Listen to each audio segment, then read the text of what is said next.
Praise the Lord. Psalms 119, 9-16 verses. Beth యవనస్తులు దీని చేత తమ నడతను శుద్ధిపరచుకొందురు. నీ వాక్యాన్ని బట్టి దాన్ని జాగ్రత్తగా చూచుకున్నట్టు చేతనే కదా. నా పూర్ణ హృదయంతో నేను వెతికి ఉన్నాను. నన్ను నీ ఆజ్ఞించి తిరగనీయకు. నీ ఎదుట నేను పాపం చేయకున్నట్లు నా హృదయంలో నీ వాక్యం ఉంచుకొని ఉన్నాను. యెహోవా, నీవే స్తోత్రం నొందగిన వాడవు. నీ కట్టడలు నాకు బోధించుము.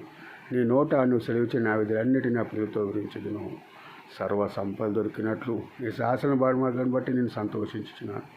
నీ ఆజ్ఞలు నేను ధ్యానించేదను, నీ తోడు మన్నించేదను, నీ కట్టడలను బట్టి నడిచించేదను. నీ వాక్యం నేను మరొకందును. Psalms 119, 9-16 verses. 119వ కీర్తన 9-16 వచనాలు. ఇందులో గొప్ప మర్మం ఏంటంటే ఆయన వాక్యము మరొక యుందుమని. దేవుడు తన యొక్క పరిశుద్ధ వాక్యము దీవించి ఆశ్రయించును గాక. ఆమెన్.